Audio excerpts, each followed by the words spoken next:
You're listening to Opera Box Score. Let's get ready to rumble! Wherever you are, however you're listening, it's America's talk radio show about opera. It's Opera Box Score.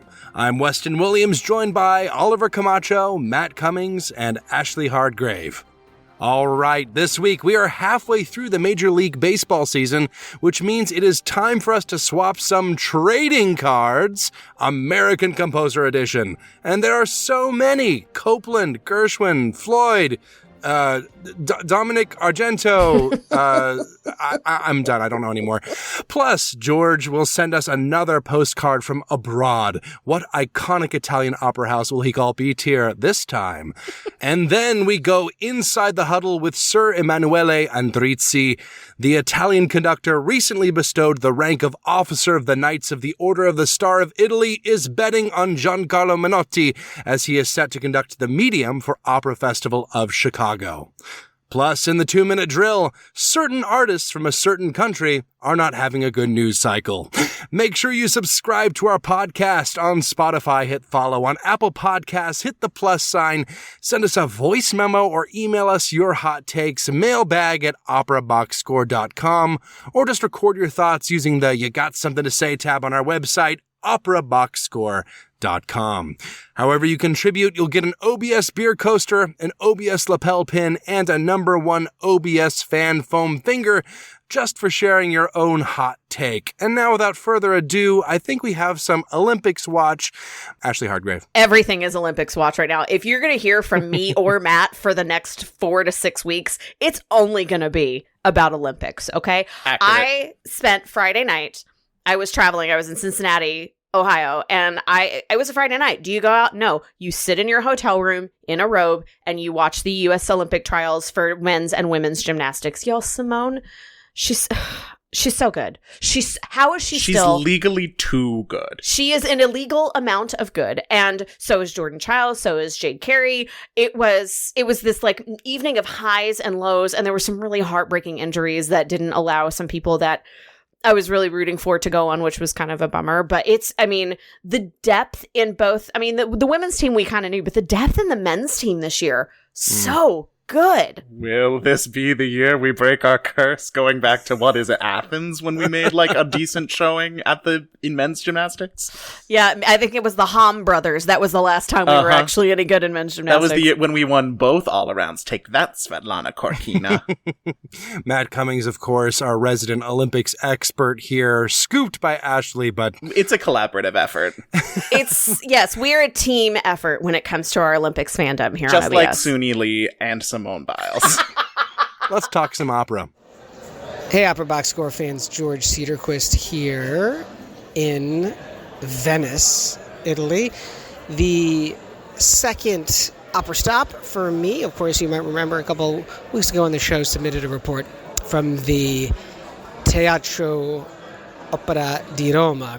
So here we are at La Fenice in Venice. If you've ever been to Venice, you know that this city is built out of these islands connected by bridges. It is magical. It is mysterious.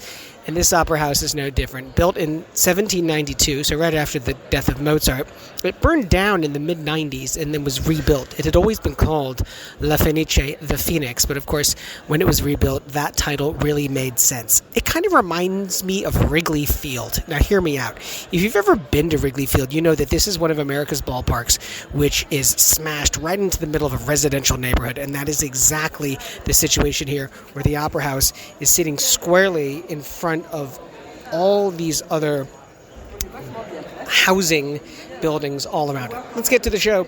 Ariadne auf Naxos by Richard Strauss. It's directed by Paul Curran, friend of the show, conducted by Marcus Stentz. The opera house itself inside, one of the most delightful horseshoe-tiered opera houses in the world, probably, with a hardwood floor, which I think is meant to give a very special acoustic, although the German couple behind me complaining about the acoustics.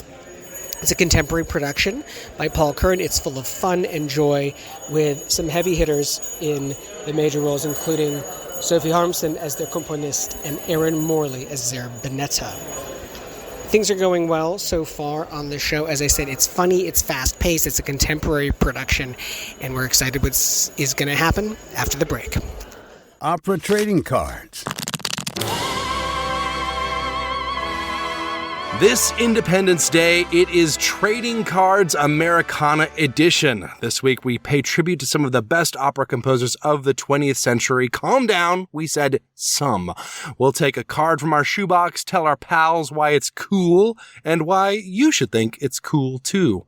Well, let's reach into I don't have a shoebox. I am a collector. Thank you very much. I have a Pokemon card binder that has them all in plastic sleeves. And in the back, I have all my composers, but it's all like Pikachu's in the front. How do you keep them in order? By opus number?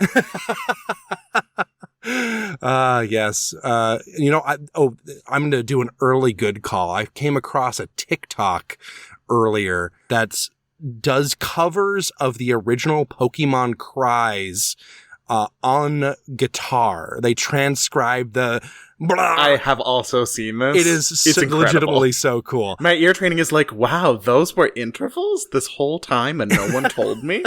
The internet is a wild place, man. It is a wild place. It absolutely is. All right, well, we should probably talk about opera. Let's start with you, Matt. Who's in your extremely... what are those magic card sleeves called that keep it all nice and in mint condition? The deck minders or something? I never played trading cards. Don't come for me. That's not even true. Anyway, you'll have to... When we last did one of these trading card segments, we did it with singers, and with singers, there are many more dimensions and metrics that you can use to, compare them. With composers, there is already such a culture of deciding which composers are in the in-group and out-group, and we at OBS don't ascribe to that kind of museum culture. Nope. So, all of these composers are only going to be judged on their own merits. Just to preface this for you. But I pulled out one of my favorites, which is our dear friend, Kurt Weill. Friend of the show, Kurt Weill. Our dear friend of the show, Kurt Weill. He was born in 1900 and was from a Jewish family born in Germany, but really, really closely linked to American opera, and did end up becoming an American citizen in 1943. When you think Weill, of course, the first thing that comes to mind is his, collaborations with Bertolt Brecht, like the Threepenny Opera or The Rise and Fall of the City of Mahagoni. And what really runs through, like, many of his early compositions, in particular when he was a leftist in Berlin, is this idea that music not only could, but like should have a socially useful purpose. He called that Gebrauchmusik, or utility music. And some of his big operatic works, we'll come back to whether or not you can describe any of these as truly operas, but for now, we're going to go with it. Spoiler alert, my answer is yes. It starts with, early in his career, the Threepenny Opera. This was a reworking of the Beggar's Opera, and it was a satire and social commentary, but also as an opportunity to critique, like, opera itself. And so, Weill in particular talked about how this show was like bringing opera from the people to the people from the aristocracy. And he said that the whole show was kind of an experiment about how, quote, if the framework of opera is unable to withstand the impact of the age, then the framework must be destroyed. We stand a socialist critique of capitalism with famous jazz standards. Like, I don't even know what else to say. Blow up those opera houses, am I right? The one of those early German works that gets done the most and in the most prestigious houses would be The Rise and Fall of the City of Mahagoni, another satirical opera about unstable government, prostitution, political corruption, economic crises, nothing relevant to today here at all. Nope. That didn't get performed in the US until the 1970s and eventually did make a Met premiere in 1979. But we are going to talk today a little bit more about what I consider to be his most American, most opera. And that is Street Scene. Oh, yeah. Which, despite the fact that it won the Tony for Best Score in the inaugural Tony Awards, is really operatic in scale. Now, that's not to say that it is, like, purely Western art music from the 19th century opera. Like, Weill, throughout his entire career, was very, very eclectic. There's lots of jazz influence. There's lots of blues influence. Many of his other works in this show in particular, like, other shows of his have, like, a lot of German cabaret and, like, music hall kinds of sound as well. But within Street Scene, there are also moments where this, like, big red sauce Italian sound just, like, absolutely takes flight from the stage. The opera is based on a 1930 play about a tenement house in New York City, and it's kind of like one day in the life of all of these different immigrants, and like the social interactions and the gossip and the drama and the murder. And this allowed him to find the inherent poetry in these people and blend his music with the stark realism of the play. That's another quote from Weill himself. And this, I think, is kind of like his attempt to create his own sort of theatrical Gesamtkunstwerk. But unlike Wagner's, which was about, like, blending together the absolute music of the symphony with, like, stage arts, Weill's idea of synthesis was blending this, like, high opera, quote, like, as scare quotes can get, high art music of opera with, like, low popular music, and create, like, a new piece that was for everyone. And his music often, like, reflects commentary about what's going on stage rather than the emotions and the characters. And it is, like, at times equally lush and sparse. I really don't know how he managed to do that, but, like, both sound totally natural as idioms for him. And I think that this synthesis really comes forward the most in Street Scene, just because this is not just such an American opera, but, like, Weill's idea of America and the experience of being an immigrant. Like, it's very tied to the immigrant experience. It's very tied to, like, the metropolitan experience of, like, living in a big city. It's so specific to New York City, which is in common knowledge, I feel like the American city. You know, I know I'm saying this in Chicago and people are going to come for me, but it is in the American imagination. I mean, we're the second city for a reason. Exactly. Yeah. Right. And I think it's interesting to note, like, how this was received contemporaneously. It did okay to badly outside of New York City, but New Yorkers loved it. They saw themselves in this really, like, hyper local, but, like, universal way, which I think is exactly what, like, I always am screaming at opera companies to do now. Yeah. It's like, do something for your audience, you know? Melting pot the opera. Exactly. Whether they knew this was going to happen or not, it has solidly secured its place in the building young singers repertoire. I can't tell you how many training places, student groups, opera scenes productions. Oh, Lonely House is the tenor national anthem, baby. It is by so many things. And many of his later works, like, straddle the boundary between opera and musical theater, decidedly more on the musical theater side. Things like One Touch of Venus or Lady in the Dark or Lost in the Stars. Great, great scores, like, wonderful, wonderful pieces. But Street Scene really does demand the forces of operatic singing. And I think that there is very little, like, there's little other music in the opera where that comes through more so than on the, like, in the heaviest moments of the Morant family drama, but then also in this little, like, confection that he places right in the middle of the opera that is the Ice Cream Sextet, which is about the Italian soda jerker and his German wife and their Swedish neighbors, all just singing about how much they love to go get snacks from the soda fountain.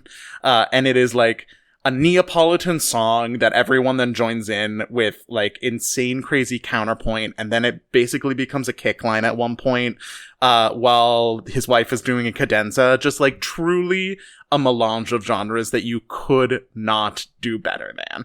So let's hear a clip of the Ice Cream Sextet. This is going to be performed by Jerry Hadley, Maureen Flynn, Phyllis Pancella, Paul Groves, Daniel Smith, and Jeff Matsey. From a Richard Tucker Gala in 1992 with James Conlon and the Met Orchestra. Million good things to eat when I go.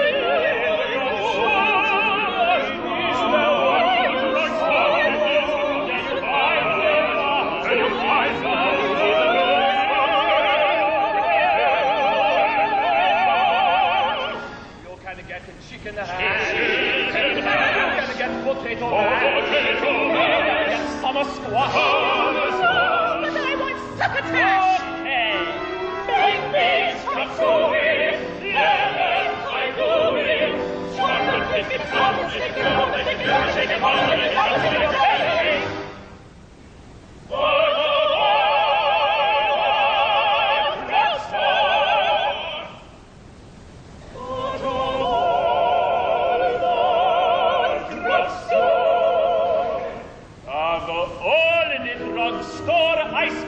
She's the queen. Oh, the drugstore ice cream is the queen.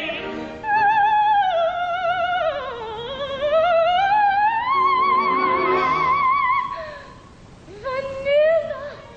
If you ever want to give yourself musical whiplash, go directly from the Ice Cream Sextet to literally any part of Der Protagonist, and it'll put hair on your chest, let me tell you. I know, we're like a couple weeks past all the cabaret discourse following the Tony Awards, but like, there would be no cabaret without Kurt Weill. That is true. Absolutely not. Another composer who we're going to talk about a little bit more in the second block of the show, but who, like, we can't do a trading card segment about American composers without mentioning is Gian Carlo Menotti. Italian-born, American forged. His biography is, like, fascinating, but some early life highlights would be that he was born into a wealthy family of coffee exporters who had a business in Colombia, which financed his musical studies as a child. And then when his father died, the family tried to save the business in Colombia unsuccessfully. And then when that didn't go so well, he ended up moving to the US to enroll at Curtis. And Curtis will appear again, I believe, when we're talking about his longtime partner, romantic and artistic, Samuel Barber. He also studied with Nadia Boulanger, but, like, that might come as a surprise to people who are familiar with the music of Gian Carlo Menotti, because first and foremost, his music is about lyricism. And very, very expressive lyricism. Like, lyricism that's absolutely tied to the meanings of the texts. Like, he wrote his own libretti for these operas. Yeah. Which is why some of the prepositions don't always make the most sense, but, like, the feelings are there. For a long time, he was kind of looked down on for this because he was writing in the age of serialism and atonality. And many of those music critics thought that the expressive lyricism was more like excessive lyricism. Am I right?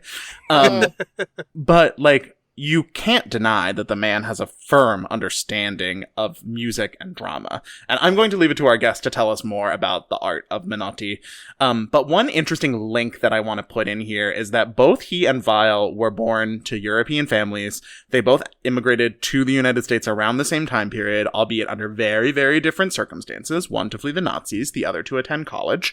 But both of them are very, like, they're contemporary composers, not just in, like, their musical idiom, but in the ideas that they explore in their works. Like, you can't find many operas more political than anything by Weill or The Consul. Yeah. And even if none of his other works are as outwardly, like, of the moment as The Consul was, which was set in a totalitarian embassy, like, during the Iron Curtain era. You know, you're looking at, like, the intersection of religion and contemporary society in The Saint of Bleecker Street, which doesn't get performed very much, but, like, did win a Pulitzer Prize for drama and music. The spiritualism and grief and the medium, technology in the telephone.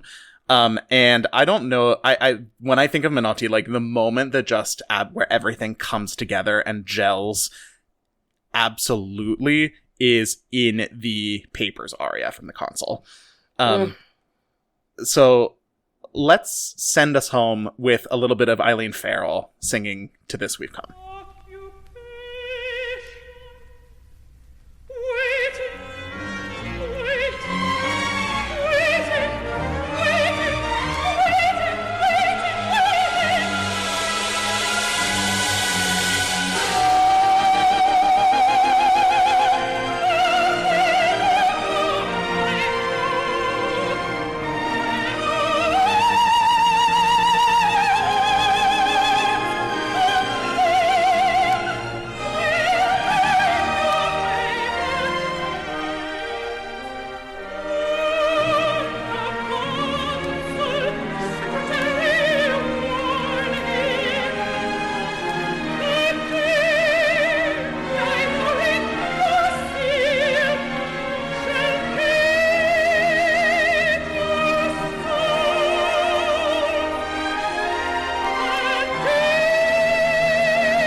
think you're so right in, you know, sort of how it all comes together. You know, it's not just that it comes together as like the emotional crux of that opera in particular. It feels like it's the biggest and the most bombastic and the best of what he has offered as a writer and a composer. I feel like everything just hits on and strikes the right pun intended chord as these things come together. But it's a darkly funny at times opera, and yet like it's so horrific.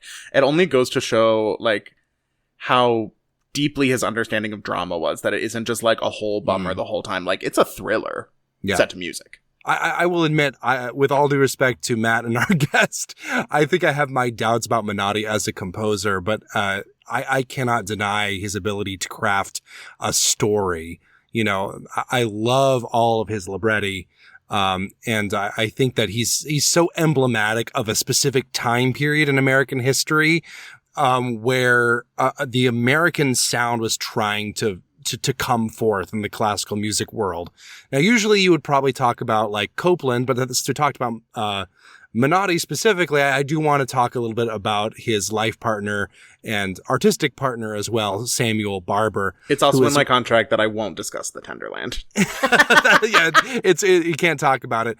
Not to bash Copland too hard, but I feel like I respect Copland's sort of vernacular style, you know, what it was trying to do. You know, he was very much in the same mindset as Barber and Menotti in terms of trying to find a sound that was representative of the American people in much the same way as like the Mighty Five in Russia, you know, about, 100 odd years previously. But I often feel when Copland's trying to be a little bit too American, it can kind of sound almost condescending to me, you know, where it's like Americans only know about open fifths. Yeah, exactly. And I I think he's a very much he's a big city boy trying to write about the West, you know, and then like, wow, these cowboys sure are rootin' and tootin'. No disrespect to him. Rodeo hits. When it hits, it hits. And I think Copland was a fantastic composer. I like all of his weird, gnarly sort of less popular stuff, which is no surprise to you guys, I'm sure. Yeah. But Samuel Barber, I feel like is the genuine expression of what Aaron Copland was trying to be. You know, interestingly enough, we've been looking at these trading cards so far, and we have two immigrants. This is our first, born and bred Philadelphia boy. And unlike everyone else in sort of this orbit, he's not really trying to do stuff, write operas about America explicitly, like it comes up incidentally sometimes, but he only did 3 full operas. There's Vanessa, which I believe takes place in France or somewhere in Europe. Anthony and Cleopatra, obviously, ancient Roman and Egyptian.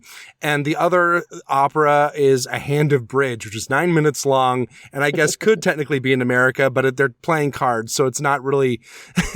Where else do they sell hats of peacock feathers? That's what I know. There is a lot going on in that 9 minutes. Let's call that out right now. It's a great little piece. And honestly, I actually hadn't listened to it prior to this episode because, I love Vanessa. I think Anthony Cleopatra is woefully underrated. But Hand of Bridge is like, just a 9-minute long little thing. I was like, what should I do as a clip? I'm going to do the one I haven't heard before. So we'll all experience it together with me. What I think is interesting about Barber is that he was he was kind of very, very waspy in a lot of ways. Like his family had been in America for a long time. He was independently, if not wealthy, well off.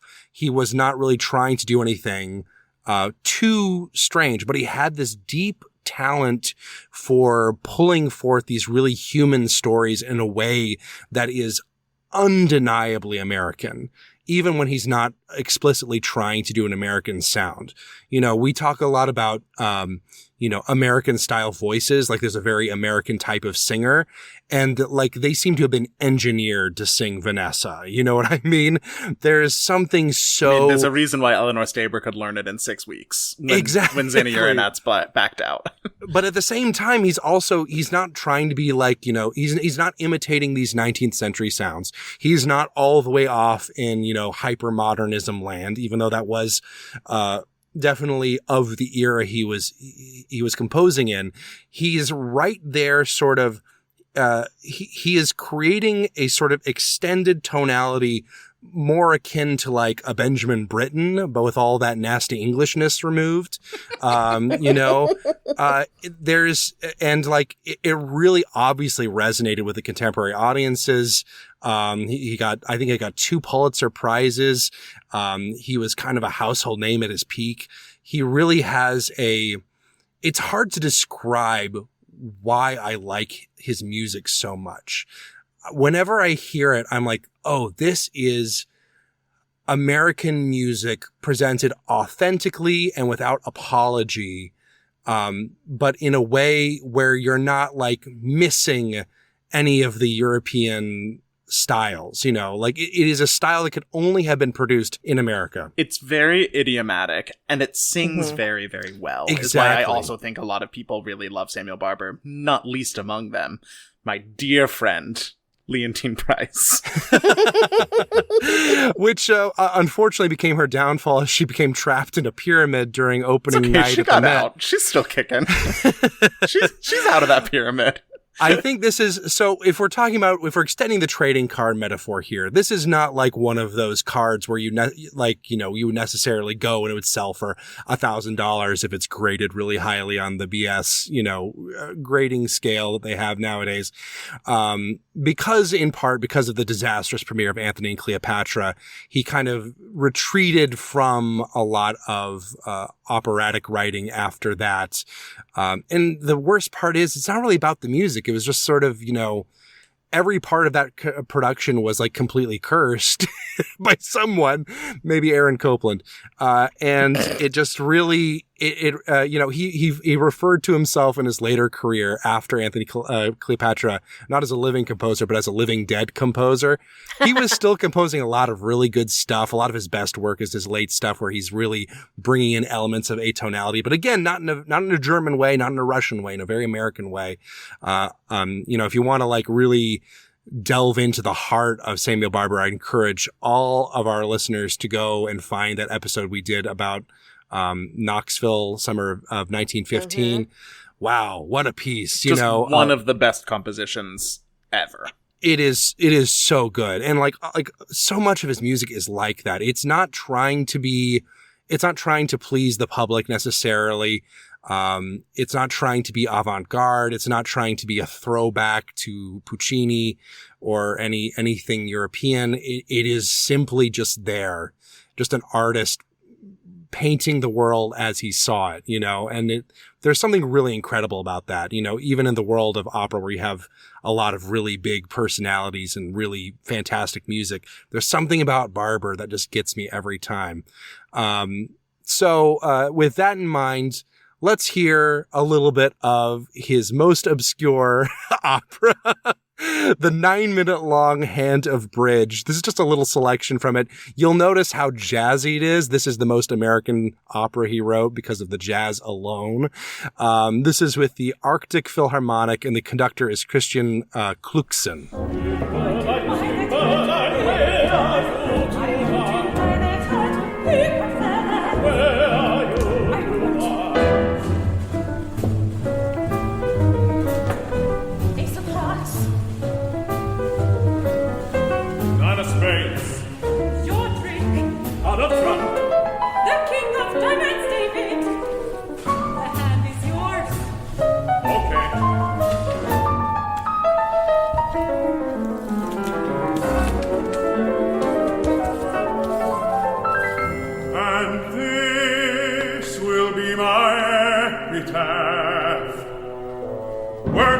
Mr. Pritchett every day, and every night played bridge with Sally and Bill.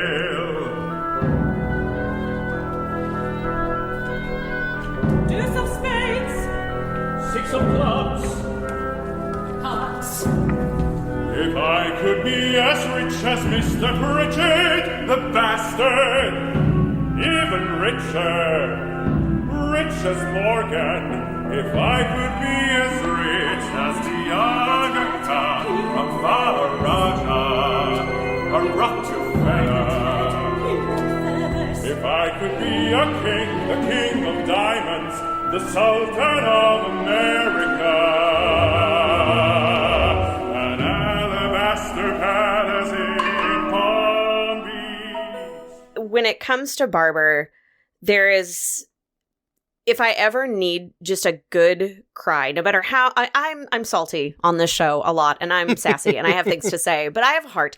And when I need to expose that heart, and I need to just lay starfish face down on my floor and weep, what I'm going to do is I'm going to put on Samuel Barber, not the Adagio for strings, but the choral version, the Agnus Dei. And I'm going to play that, and I am going to lay on my face and just feel and weep, because that is that piece every time. It's one of those pieces that, like, it's so, I feel like there are so many, like, really overrated pieces that get played all the time.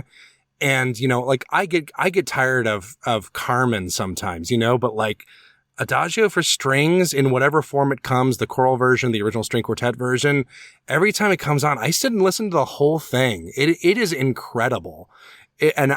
No one else could have written it. Nobody. Since we've been sad, leave it to me to bring up the rear with the late part of 20th century Americana with my selection in Mr. John Adams. He is America's most frequently performed living composer. Good on you, John Adams. I love John. And he's also managed this, some people call it a considerable feat, of writing this accessible music that still surprises listeners. It challenges listeners. He's just, he is the true, you know, picture of what late 20th century music, specifically operatic music, looks like. So let's talk a little bit about my buddy John.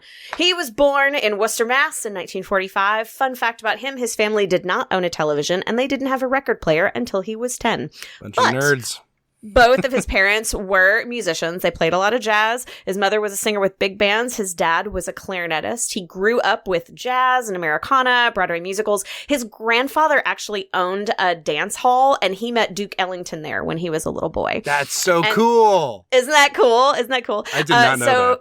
He followed in his father's footsteps, and he took up clarinet as a kid. Those studies took him all the way to Harvard for his bachelor's and his master's degrees. And so while he was studying music there, he became obsessed by the, like, strict modernism that had happened up to that point in the 20th century. Weston, I see your ears perking up. Exactly. You know, especially that of Boulez. And so he had this staunch belief while in his time at Harvard that music needed to continue progressing, to the extent that he once wrote a letter to who? Leonard Bernstein, criticizing the supposed stylistic reactionism of Chichester Psalms. Roasted. Now that's a letter I'm sure Lenny was thrilled to receive. He must have been delighted. Meanwhile, you know, when he's not in school, he is filling himself with the rock music of the time. Beatles, Jimi Hendrix, Bob Dylan. Another fun fact, he was also the first student at Harvard to be allowed to write a musical composition for his senior thesis. Isn't that fun? So he had, like, shaken off all this modernism. See you later, Schoenberg. We're into clear tonality again. Something about the West Coast that really chills you out, you know? It really does. It mellows your vibe pretty hard. And so from 72 to 82, he was there teaching at San Francisco Conservatory. When you think about his compositional style, you know, the music of Adams is usually, people call it minimalist. People call it post-minimalist. He definitely leans towards the latter. He considers himself to be part of that post-style era that is the, you know, main thing of the end of the 20th century in classical composition. He leans into those minimalist techniques, especially the repeated patterns that you're going to hear a lot, but he's not hardcore about it. He's not as devoted as, like, a Steve Reich or a Philip Glass. He uses this compositional technique that he calls the trickster, where he takes things and he will surprise the listeners and surprise the performers. He likes to talk about the celebration of the mundane, the celebration of the non-event. And so he pairs those patterns that keep repeating with these richer larger orchestral structures that are a little bit more akin to, say, a Sibelius, a Wagner, a Mahler. He's got those repeated rhythms. Think about, you're familiar with piece Short Ride in a Fast Machine, that constant pulse. Da, da, da, da, da, Wood so block, wood block, wood block. Yes, he leans into that repeated rhythm, that pulse, that drive. It's this bedrock groove, basically, to bring it back to, you know, more rock terms, more jazz terms. It is the driving force behind much of his music. And a lot of his operas do lean into this minimalist plus, is what I'm calling it. Yeah, totally. Technique. It's like when you're listening to Reich and Glatz, it's like the minimalism is the thing that you're listening to. Whereas with Adams, the minimalism is like a tool to get at something else that he's trying to show you. Usually in these operas, like the drama, like they're much more dramatic operas. 100%. And there's a reason for that, because his take on storytelling was very different than the other folks of his day. So speaking of his operas, he's got 9 to his credit, and all of them he has worked on with Peter Sellers, who is actually the person who convinced him to tackle his very first opera, the Grammy Award-winning composition that is Nixon in China from 1987. Some of his other big hits were Death of the Klinghoffer, Dr. Atomic, one of my personal favorites, Girl of the Golden West, and then another reference to Antony and Cleopatra, which was his most recent opera that was out in 2022. One of the things about his storytelling when it comes to his operas, you know, he's worked with Sellers on all of these. He's often worked with who was the librettist for Nixon, Alice Goodman. And so their stories, they aren't told straight. They give these like unexpected contemporary relevances, even to things that may be, you know, long ago. For example, you know, El Nino is the story of Jesus. Antony and Cleopatra is the story of Antony and Cleopatra. But they have these incredibly modern takes about them based on the way that the libretto and the music and the direction come together. There's this really fun quote from Adams that I think is so... It's part of the reason I love him so much. And the quote is, "The magical thing about opera is that it's so unreal.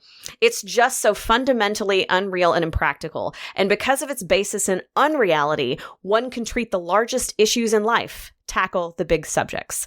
So he takes this thing that is over the top and bombastic and allows it to tell these stories of the human condition, these big subjects. And so he does just that, where he takes on the Cold War in his very first opera, Nixon in China. You know, it was really the first opera of this time to delve into these contemporary events. You know, people of this time were updating Mozart operas. You know, Peter Sellers himself was in, like, you know, De Ponte, Heaven or Hell, depending on how you look at it. He was doing a lot of those. And that's in the mid 80s is when he came to Adams and was like, yo, why don't you try opera? Why don't you write an opera called Nixon in China? And initially Adams was like, you're out of your mind. I've never written an opera. This seems ridiculous.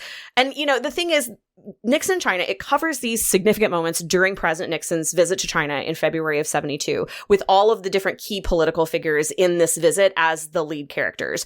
And what was interesting about the way they did Nixon is they made the, what I think is correct choice to not take this on as a farce. Because at this time, in sort of the early to mid 80s, Nixon was a late night punchline. He had already gone through his sort of national embarrassment. People were making a mockery of him. But instead of taking it and poking further fun, they decided to play it straight as a grand opera. They thought it would only be interesting if we actually, like, took it and took Nixon seriously, because Nixon took himself seriously. Oh, really? You know, he... Yeah, exactly. What? He was obsessed with the way that he appeared and with history and how he would be appearing in history, especially how it came out in news reports. You know, again, like I mentioned, there were a lot of Mozart updates at the time, but not this. You know, it was breaking every conceivable rule of the Cold War, this visit. Going to China was something that was not done by Americans in the early 1970s. This was just not a thing that was done. And Nixon, for all sorts of reasons, decides to go with it. So Sellers was intrigued by that choice to make that visit. He saw it as both, quote, a ridiculously cynical election ploy and a historical breakthrough. Because sometimes it can be both. And Adams himself really grew to be fascinated by Nixon. And, you know, as he wrote him, as he learned more about him, and as he wrote the music for him, he started to not really soften to Nixon, but understand him more. And so he ends up writing Nixon really a little bit like a Simone Boccanegra, this like self-doubting, self-pitying, lyric baritone. And so when we look at the musical style of Nixon in China, it's a little bit bonkers. You know, it's got the grand orchestral, grand opera stuff, but it's also got synthesizers, and it's got that oh so American twist in what? The saxophone. So yes, it is absolutely written sort of in his style of minimalist plus, but it's also got this like neoclassicism Stravinsky. It's got jazz references. It's got some very direct big band moments because Nixon was a child in the 30s. What was big then? Big band. So Adams writes these things to really address the music that was of Nixon's childhood to help tell this story. And, you know, I love this piece so much, but it's really been on my mind a lot in the last few months. You know, I may have mentioned that I went to China in March, and, you know, when we look at sort of what the current U.S.-China relations are, I mean, it seems like it's U.S. and anybody these days, but specifically the U.S.-China relations is like the two global economic superpowers. You know, we're a big deal, but in a different way than we were at the time of the setting of Nixon in China. And also, I can't help but notice that there's another prominent U.S. politician who appears to be a little bit obsessed with himself and with his appearances and with his places in history and in the news and in media. So for an opera that was supposed to be this snapshot and who a lot of critics really thought was going to be a flash in the pan and like not ever performed and no one would pay attention to it, you know, she sure holds up. And it feels creepily relevant right now. I have not been able to get it off my mind. You know, this piece is almost 40 years old, but I mean, it just feels like we could change some of the characters and like do it now. I mean, so you're saying kind of like folks, news has a kind of mystery. Has a kind of mystery. I have the best news. Nobody has better news than me. Best news. It has a history. Have you heard of history? It's great. At any rate, we're really proud of that bit, ladies and gentlemen. I hope you liked it.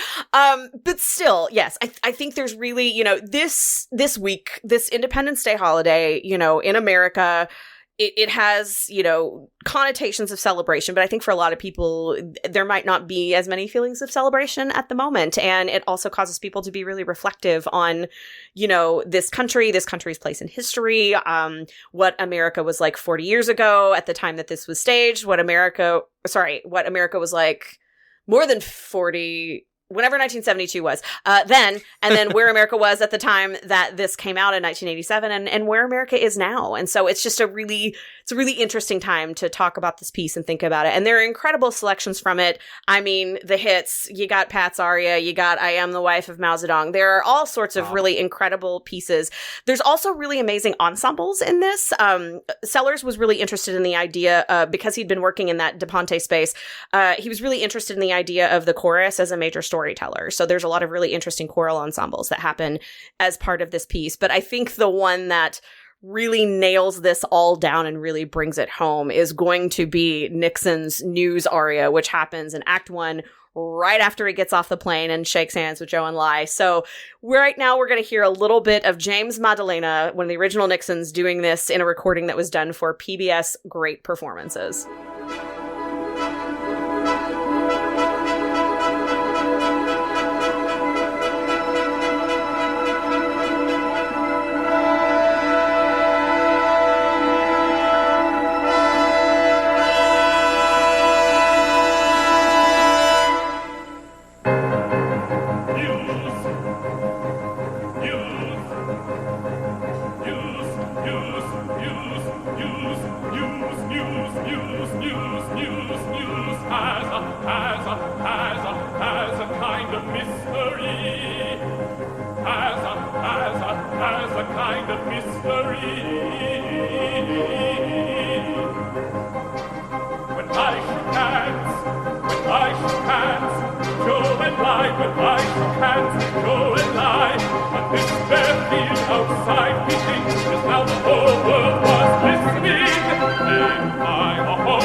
History History caught every gesture.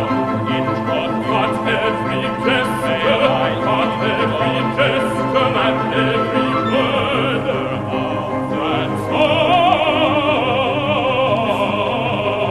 Transforming us as we transfixed. The heavenly transforming us as we transfixed. The wind transforming us as we transfixed. Made history. History, as we made history. Act 2, the final act of Strauss's Ariadne of Naxos, in the books here at Teatro La Fenice in Venice. This is a flawed piece, I think, by Strauss. What is set up in Act 1, as you might know if you've seen the show, is a composer is asked to compose a piece of music on the fly to please a employer, and all of a sudden that employer changes his mind and says, I want this serious piece of drama and this comedy of dell'arte to be presented at the same time. That's a great setup, but Act 2 doesn't really deliver. And in this production as well, I think it struggled with having both the comedy and the drama of those two operas overlap simultaneously. The problems are definitely not in the singing. This is, of course, a stellar cast. Erin Morley, whatever she was saving in Act 1, definitely hits the marks on all of Act 2. Zurbernetta, of course, is a huge aria in that act. And Sarah Jakubiak as the prima donna who plays Ariadne in Act 2 also as well, along with John Matthew Myers as Bacchus, having a huge duet. So again, this production, a strong production of contemporary, of costume design, and classic costume design, mixing and messing. This is less than the sum of its parts. These are talented singers. This is a talented director with a fantastic orchestra, but ultimately, I don't think this production really gels, and that largely falls on Strauss. Signing off from Venice, ciao. Huddle up. Let's go inside the huddle. Next week, Opera Festival of Chicago concludes their 2024 season with a double bill of Luigi Dalla Piccola's The Prisoner and Gian Carlo Menotti's The Medium.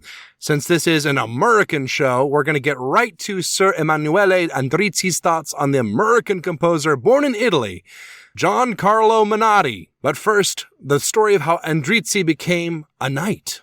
Sir Emanuele Andrizzi, you were just knighted by the Italian government. Do I have to bow to you? Absolutely not. But I'm really proud of this. I mean, it was a big honor to get to know this a few months ago from the Italian consul general, talking about consuls. Let's say that I would become a cavaliere. Okay. And then all of a sudden the consul calls me on my birthday. I will not tell you which one. And he says, "Hey, I have a big present for your birthday.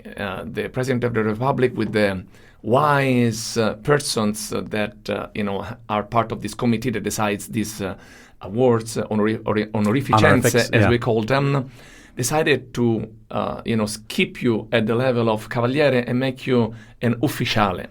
So it's going to be the full title is Ufficiale della Stella d'Italia. So it's the officer of the Knights of the Star of Italy, which sounds so big, it's to bring on my shoulder. But it was such a joy to receive this honor, this title, and it makes me even more engaged into doing what I've been doing in the past few years, and the reason for which I received this honor, which is this passion for Italian opera, Italian music in general, Italian artists. And my engagement in trying to foster them, in the United States and abroad in general. And of course, the Opera Festival of Chicago has been a great instrument in doing this, because I've been able to bring to Chicago some fantastic operas that I hope our public has really enjoyed and that are real jewels. Well, I've invited you on today's program. This is our American Independence Day program to talk about not Italian composer, but I guess he is Italian, Gian Carlo Menotti. Of course. Okay, he's American. Well, that's Depending on the point of view. I believe he was actually, Italian-American. I don't know if he had double citizenship, but that's what we want to believe in Italy because we really love his music. There's this book, I forget the name of the author, but Opera as Drama, this famous critique of Menotti from the Saint of Bleecker Street. And I think the critic, I should know his name, said something like, Menotti is a sensationalist. And like he brings all of the histrionics of like Puccini, but without any of the good music or something like that. Some terrible criticism. I know. So I want you to defend Menotti. Absolutely, I totally disagree. I think that Menotti was a refined composer, and he was a son of his era, a son of this difficult time between the two world wars and after. I mean, Menotti lived a long life. And he died very old, so he went through so many changes. He went through so many battles, always for music, always in favor of both American and Italian music. He was an ambassador for both here and overseas. And I think that his music has been unjustly maligned. Yes, I think that I find a lot of great moments in his music. Would I put Menotti among my top 5? Maybe not. But would I put Menotti among those composers that are really and whose music I really enjoy to listen to? Absolutely, I would. I've done several of his operas. I've done The Consul, The Telephone, The Old Maid and the Thief, and The Medium, of course. And I find in all of them there is always fresh ideas. He has this capacity of bridging between the two worlds. Even the idea of a radio broadcast opera like The Old Maid and the Thief, and so on. It's something that is so very characteristic of the people that live that area. After the radio became the big mass media of the time, and it was also a way for composers to reach out to a larger audience. Menotti knew how to reach out to audiences. I mean, he did that here, he did that with Spoleto. He was really trying to bring the great music, not just to the few opera lovers, but to the masses that would go to the theater to listen to pop music, even at the time. Yeah, that's what I'll say about Menotti, is that people enjoy it. Yeah. What's wrong with that? Nothing. I think there is nothing wrong. I mean, I think that I feel that we have been so segregated in our own built ivory tower, that of being pure opera lovers, either bel canto lovers, either Wagner lovers, either Puccini lovers. Without looking at the large picture, I think that the beauty of music is really the fact that it has so many facets, so many different sides, and it can please to many different palates. I'm a big lover of amatriciana, but some people would say, well, amatriciana, the way we do it, it's an American dish. Well, what's wrong with that? It's an American dish that the Italians did for the American soldiers. Everybody's happy. Everybody loves amatriciana. Shouldn't they? If they don't, they can try something else. Opera is the same. I feel the same. I go to see every Menotti's operas that I've conducted or watched. I always leave the theater with some joy. I mean, even if it's a dark opera like The Medium at the end, there is this idea of using melodies which really reminds me a lot of my beloved Italian opera, of course. And the way he defines, he features the characters, it's really well studied, I think. I mean, he's not a surface composer as many describe him.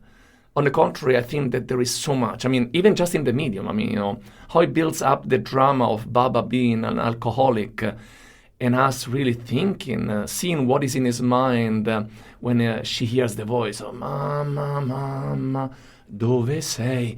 Oh, it's terrifying. And yet he's just studying the psychology of the character, which you think just the great composers do that.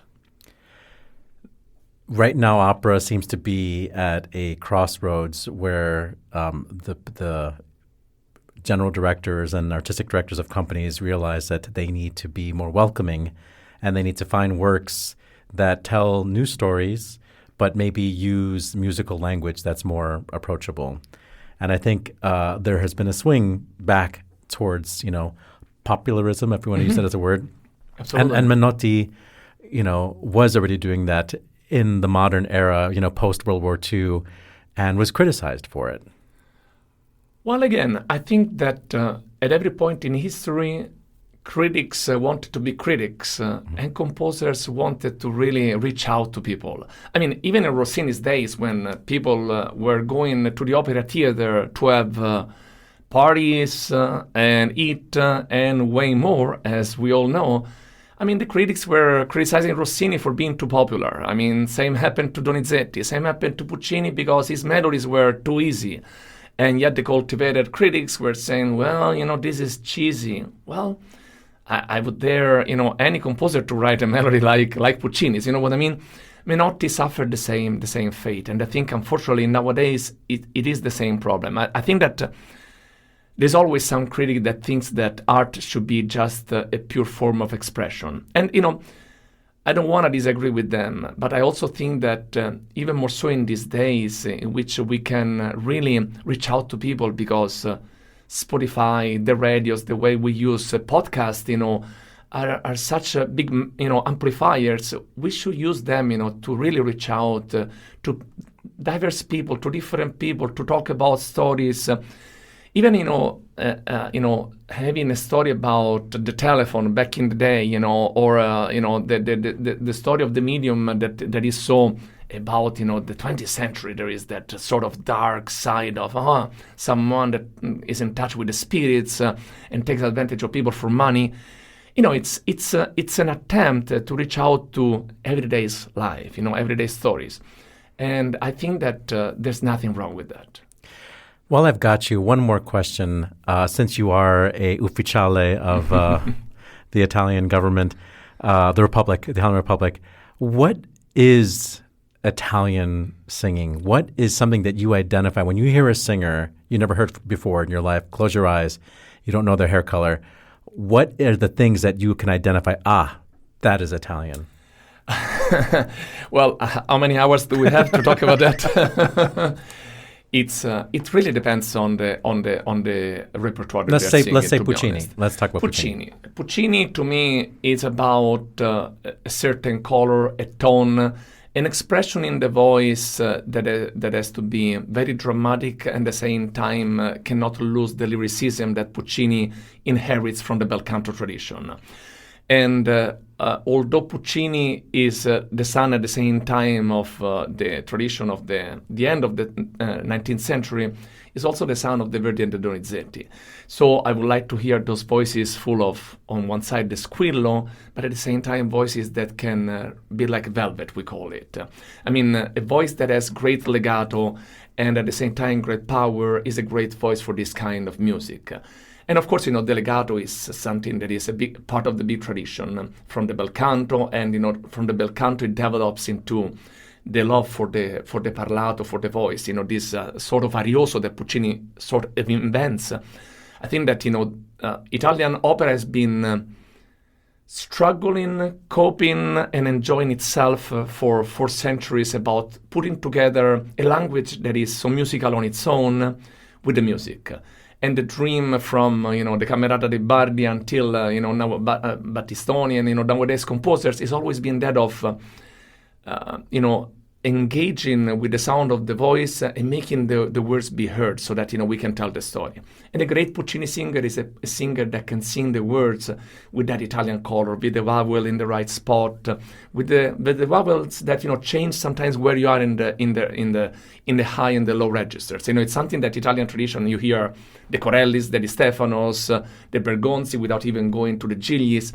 We've been doing that for generations, and it's a way of, putting that musical tradition at the service of the language, and at the same time using the language to express ourselves with the opera. Are you looking for that bright A vowel, and are you looking for the rolled R and the double T's? I look for the double T's and the rolled R's. But, for instance, it's one thing that I've been exploring a lot while, coaching and working with singers that are not from Italy, particularly, English speakers, is the fact that in Italian, the R doesn't just roll. Sometimes it flips. Mm-hmm. So it's one of those difficult things to explain to a singer, the difference between a short R, like mandare, to a long one like strafare, which, I really want to hear the role. And it's one of those things that, I really work a lot around, to explain the thing.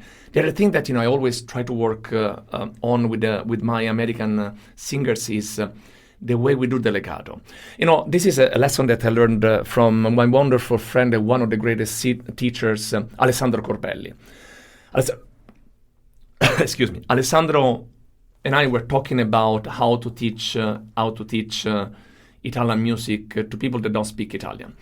And it was like, many people are very focused on the consonants, which is important because, of course, Italian has doubles that are not in the English language, for instance. But it was like, the big difference is in the way we pronounce the vowels. And particularly, certain vowels in Italian, they have to be really spelled out so we understand the thing. I mean, principe and principi and principi is the same thing, but it's at a different accent, different ways to pronounce those vowels, and they make different sense. And in Italian, having, still words with sex, so we have masculine and feminine, it's very important to understand those vowels. And he explained me how to work with the singers on having those vowels as pure and as really spelled out in particular part of the voice where they can be really proclaimed, let's put it away, and how to change them when they go particularly, for sopranos and tenors in the higher register so that they're still, oh, it's not an but I can understand the sense of the word. Is there a singer, one soprano, one tenor, who you think model Italian pronunciation very well? Any generation? It's very difficult. I would say probably for me, the Di Stefano is the... I was going to say Di Stefano, but then he ruined his voice. He ruined his voice, but when you hear these recordings from the 50s until, alcohol, smoking and other things ruined his voice, he has that purity and he has this sense of... the sweetness of the Italian language and how to pronounce a word in the way my teacher used to say. You have to, to really taste the word as if it was your favorite food. Yeah, you had really to feel like, this is, the chocolate that I really like. This is the pastarella that I really love. No, I love Di Stefano, but I worry about people listening to him because if you model him, you might not modify the vowel, The problem that I have with the other great singers of the time, of course, such as Bergonzi or Corelli, sometimes is the fact that I hear their accents, their regional accent. Same with Pavarotti somehow. When Pavarotti sings Neapolitan songs that in America are so wildly popular, I always have a little smile because, Pavarotti was, from the Emilia-Romagna region, and I can hear that accent no matter what he sings. With Di Stefano, there is, particularly young Di Stefano, there is this cure of showing the pure Italian language that came out of, after the Second World War with the advent of the television, indeed. And he was really the one that represents to me that tradition. And then a soprano? Soprano is harder because sopranos are always, in trouble with high notes and pronunciation. I really love Callas, despite she wasn't Italian. Callas has really such a study and understanding of the Italian language. And maybe, the fact that sometimes Italians can be a little lazy with the fact that, it's our own language. Well, sure. How do you speak it? Yeah. And so sometimes we think that we know how to pronounce Italian words in the best ways.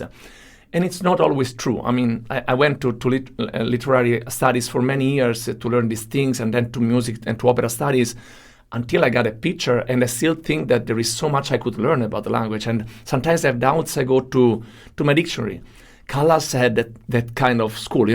All of her studies with Serafini in particular really helped her to sort of sculpt her Italian. And sometimes it's a more pure Italian than that of Tebaldi, say. And I mean, of course, Tebaldi is Tebaldi. I mean, again, she has that velvety that I was telling you before, that kind of sound that Italians are really love with, which Callas doesn't have. But if I want to understand all the words, Callas is my singer. Sir Maestro Cavaliere Ufficiale, mille grazie. Oh my gosh, mille grazie a voi. Grazie mille per avermi invitato al podcast, al programma. Nice. Another one for the Callous 100 list. Matt, can you make sure we're keeping track of these? Our thanks to Sir Maestro Andrizzi. Opera Festival of Chicago's double bill of The Prisoner and The Medium will be presented July 11th and 14th. This just in. The 2-minute drill. All right, listen up. Here's everything you need to know about what happened in Operaland this week. In an interview with French magazine Diapason, Peter Gelb addressed the situation with Anna Netrebko at the Met, saying, "The Met has always been consistent. From the start of the invasion, we adopted a strong position and we stick to it. Regarding Netrebko, having seen her a lot during the seasons when she was present at the Met more than anywhere else, I know her opinion on Putin and the war very well. When I gave her an ultimatum, she clearly told me, I support my country. But the Met supports Ukraine. We have cut our relations with the Bolshoi and any organization helped by Putin. However, Russian artists are welcome at the Met as long as they do not publicly speak out in favor of Putin. Netrebko filed suit against the Met and against me personally. But I believe that this action has no chance of succeeding and that she will lose." Netrebko's manager responded, saying, Peter Gelb insinuates that he has private information, but in reality, Anna Netrebko's opinion on Putin and the war in Ukraine is public. She has never used the words that Peter Gelb attributes to her, quote, I support my country, end quote. He went on to claim that in reality, Gelb, quote, insisted that she use certain words to denounce Putin, but she explained to him that she could not do so as a Russian citizen. And as if that weren't enough, Netrebko and Yusuf Ivazov have announced that they have split up. Quote, after 10 happy years together, we have made the difficult but amicable decision to separate. We will remain wonderful friends and look forward to our announced and future stage collaborations. We will not be commenting further and thank everyone for respecting our family's privacy. And the hits just keep on coming. Ildar Abdurazakov is no longer being managed by Center Stage Artist Management, a part of Universal Music Group. Well, sucks to suck.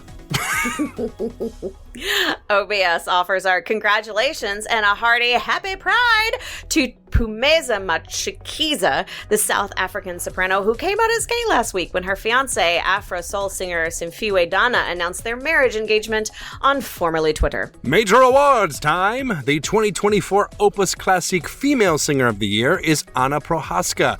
The Male Singer of the Year is Konstantin Kreml. The Best Solo Vocal Album Award went to Michael Spires and also to Charles Castronovo for different albums, not the same one. The Classical Without Borders Award went to Reginald Mobley and Efrat Aloni. Conductor of the Year was Klaus Mekala. The Best Operas of the Year were Giuseppe Scarlatti's I portentosi effetti della madre natura, everyone's favorite, and Jacques Offenbach's La Princesse de Trebizonde.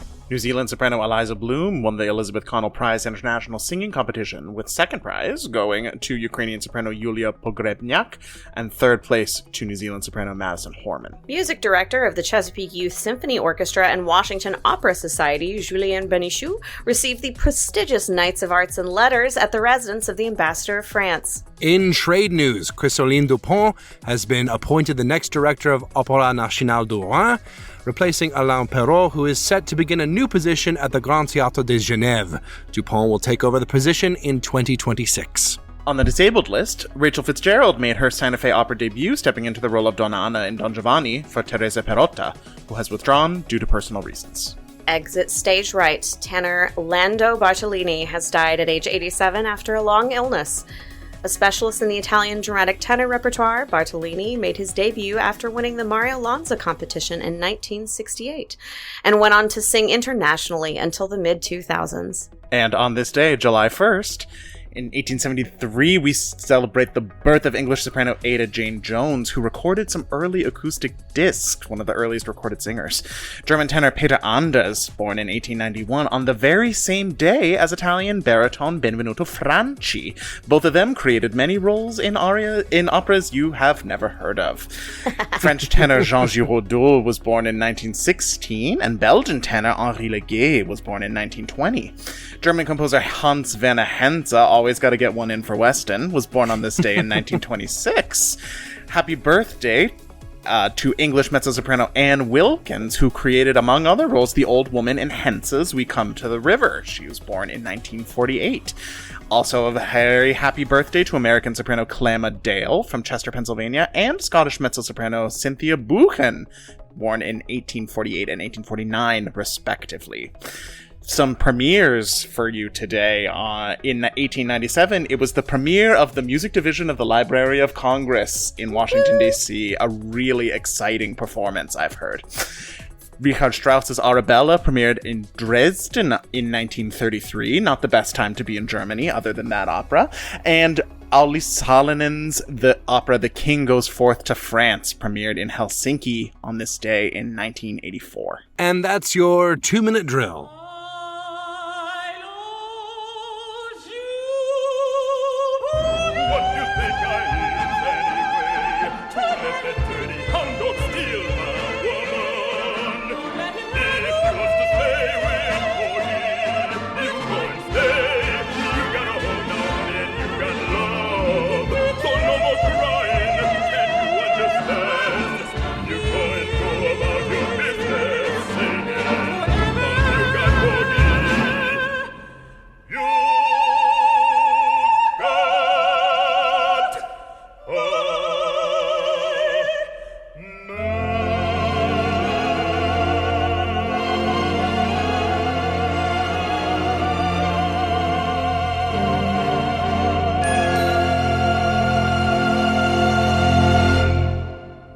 That was Clemma Dale in a recording with Houston Grand Opera of Porgy and Bess singing I Loves You, Porgy. That's with Donnie Ray Albert as Porgy and John DeMaine conducting.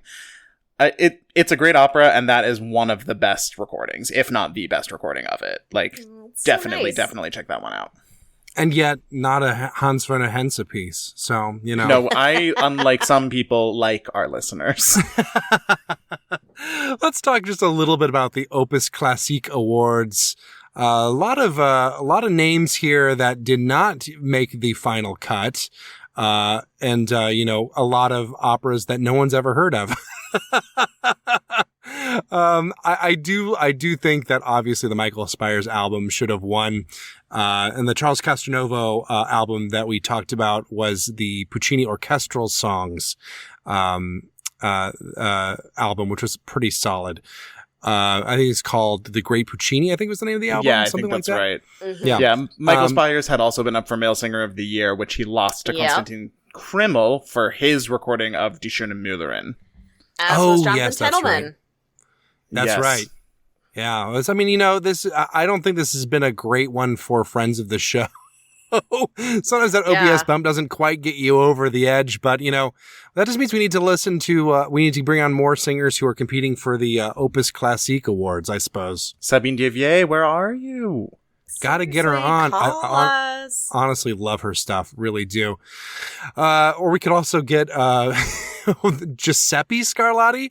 Who the heck is Giuseppe Scarlatti? Can I tell you what a burden it must be to have that name? Because every time I hear Scarlatti, that is not the Scarlatti that I think of. It's not even the second Scarlatti that you think of.